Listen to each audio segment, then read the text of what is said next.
월급은 그대로인데 아이들 학원비는 계속 들어가고 누구는 서울에 집 샀다는데 나만 아직도 집 하나 없이 버티는 기분.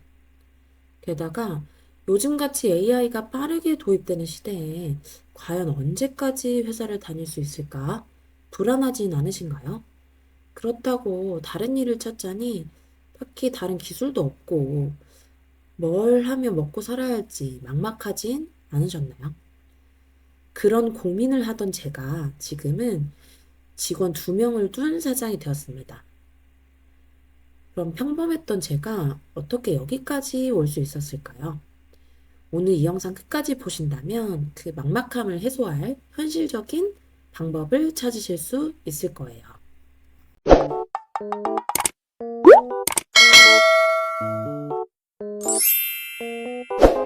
안녕하세요. 10년차 직장인에서 5년차 셀러가 된 직사장입니다. 부업으로 셀러 일을 시작한 저는 현재 퇴사 후에 2명의 직원과 3명의 알바를 고용하는 사장이 되었습니다. 제가 직장 생활을 하면서 정말 여러 팀장님들을 모셨었는데요. 그 중에 첫 팀장님 한 분이 몇 년 전에 퇴사 후에 낚시 카페를 차리셨다가 거의 1년도 안 돼 문을 닫으셨다는 이야기를 들었습니다. 제가 배웠던 그 팀장님은 배울 점도 많고 능력도 뛰어나셨던 분이었어요. 근데 결과적으로 퇴사 이후의 행보가 조금 달랐던 그 차이는 딱 하나라고 생각합니다. 퇴사 전에 준비했느냐, 아니면 준비하지 않았느냐. 저는 특별한 능력을 가지거나 뛰어난 사람이 전혀 아닙니다. 그냥 평범한 일반 직장인이었습니다.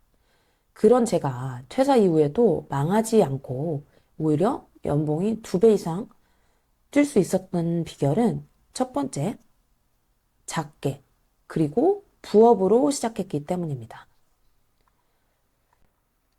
제 첫 달 스토어 매출은 22만 7,100원이었습니다. 사업으로 보면 정말 망한 수준이었죠. 근데 아무렇게나 막 시작한 건 아니었고, 제가 나름 인스타 팔로워도 있고, 뭐 블로그도 운영했었기 때문에, 음, 판매할 물건도 몇 달간 뭐 직접 구매해서 써보고, 뭐 블로그나 인스타에도 홍보도 했습니다. 그 당시 제가 할 수 있는 나름의 준비를 했는데도 22만 원밖에 매출 내지 못한 거죠. 근데 아무것도 모르던 직장인이었던 제가 음, 호기롭게 그만두고 오프라인에서 권리금, 리모델링비 내보고 뭐 보증금, 월세까지 몇 천 투자한 다음에 22만 원이란 매출이 나왔다면 정말 아찔했을 겁니다.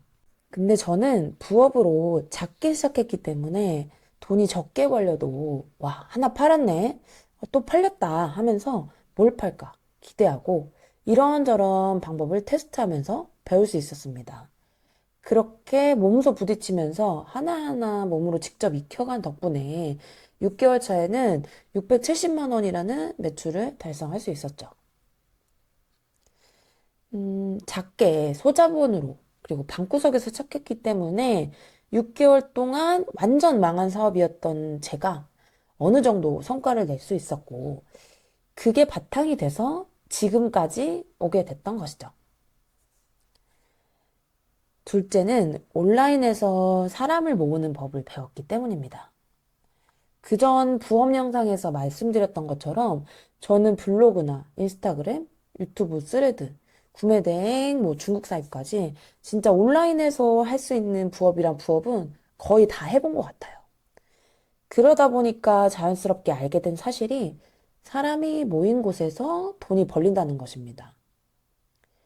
되게 당연한 이야기인 것 같은데 사실 우리가 굉장히 간과하고 있는 부분이에요. 혹시 무신사라는 패션 플랫폼 들어보셨나요? 아마 뭐 사용은 안 해보셨더라도 모르시는 분들은 많이 없으실 거예요.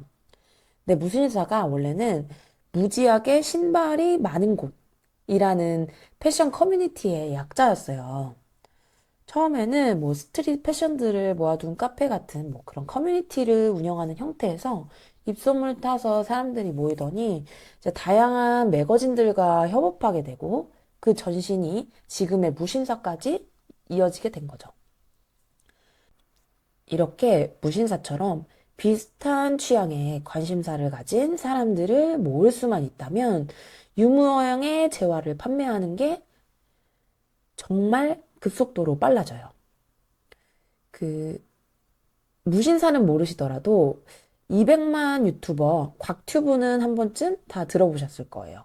곽튜브가 패션 사업에는 전문성이 없는 여행 유튜버잖아요. 근데 끄박이라는 패션 브랜드를 운영하는 거 혹시 알고 계세요? 실제로 옷을 파는 것도 아닌데 출시마다 완판에 판매되는 상품이 없음에도 불구하고 스토어에 누적 방문자 수가 81만 명이나 됩니다. 그리고 지금 아무 상품도 팔고 있지 않거든요. 근데 어제자로 방문자 수가 제가 접속했을 당시에 186명이나 됐습니다. 왜 안 파냐? 더 늘려야 되는 거 아니냐? 이런 글들도 보이네요. 아마 맘카페나 인스타그램 같은 데서 공동 구매하는 것들, 뭐 인스타 인플루언서가 사업을 시작하는 일들 정말 많이 보셨을 거예요. 음, 꼭 이렇게 쇼핑몰이 아니어도 됩니다. 꼭 물건을 파는 것이 아니어도 직장인들을 대상으로 한 엑셀 강의, 뭐 부동산 투자 강의 같은 서비스를 판매하는 것들도 많이 보게 되죠. 꼭 온라인 시작이 쇼핑몰이 아니어도 괜찮습니다. 예전에는 TV나 신문 광고 같이 거대한 광고 매체에서만 가능했던 사람을 모으는 일이 지금은 개인 SNS가 활성화되면서 블로그, 인스타, 유튜브 같이 저희 같은 평범한 사람들에게도 기회가 생겼습니다. SNS에서 작은 노하우, 살림 팁, 뭐 절약 팁 같은 것들을 공유해서 사람을 끄는 방법을 익혀보세요. 그게 결국은 모든 비즈니스의 핵심입니다. 세 번째는 온라인 쇼핑몰의 시대가 왔기 때문입니다. 사실 코로나 이전만 해도 주말에는 마트에 사람이 정말 바글바글 했고 밤 12시 이전에 주문해서 다음날 새벽에 물건을 받는 그런 로켓 배송이 가능할 거라는 건 상상도 못했던 일이었죠. 근데 지금은 어떤가요? 음, 마트에는 예전만큼 사람이 많지 않고 홈플러스는 뭐 17개 매장을 폐점한다는 기사도 계속 나오더라고요. 그리고 학교 앞 문방구들은 거의 사라졌습니다. 요즘 초등학생 자녀를 둔 직장맘들은 아이들 학교 준비물도 거의 쿠팡에서 구매를 하더라고요. 이제는 소비 중심이 오프라인에서 온라인으로 바뀌었습니다. 온라인 쇼핑몰이 단순한 선택이 아니라 가장 현실적이고 실현 가능한 유통 채널이 된 거죠. 그럼 이제 끝물 아냐? 라고 생각하실 수 있을 것 같아요. 근데 제가 처음 쇼핑몰을 시작했던 21년도에는 다들 스마트 스토어 그거 한물 간 거 아냐? 끝물 아냐? 이랬었어요. 근데 그때 시작한 저는 스마트 스토어로 돈을 벌었고 그리고 23년도, 24년도를 지나서 로켓 크로스가 한참 뜨더니 요즘에는 그거 끝났다, 뭐 포화다 이런 이야기들 합니다. 근데 저는 지난달에 소싱한 신상품도 로켓크로스도 아니고 그냥 일반 윙 판매로 하루에 10개, 20개씩 팔리는 경험을 지금 이 순간에도 하고 있어요. 사실 모든 시장은 레드오션에 가깝습니다. 돈이 벌리는 시장은 다 레드오션이에요. 그리고 이 세상에서 지금 이 순간에도 하루에 수천, 수만 개씩 물건이 새로 만들어지고 또 없어지고 이런 환경에서는 여러분이나 저나 정말 똑같은 기회 앞에 놓여 있다고 생각합니다. 오히려 어떤 면에서는 부업셀러들이 세금적인 이점이 유리하기 때문에 가격 경쟁에서 좀 더 유리한 측면도 굉장히 많아요. 저는 현재 중국 사입을 위주로 판매를 진행을 하고 있는데요. 25년도에는 정말 경기가 어렵다. 소비가 얼어붙었다. 이런 이야기들, 버틴다라는 이야기들 주변 사장님들을 통해서 정말 많이 듣는 것 같아요. 그럼에도 불구하고 제가 아직도 사업을 잘 이어나가고 있는 핵심 비결은 바로 이 중국 사입에 있거든요.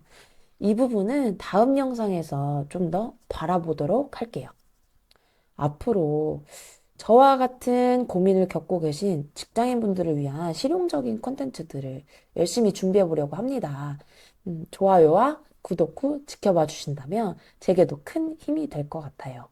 2,400만 직장인이 종합소득세를 경험하는 그날까지 직사장이 함께하겠습니다.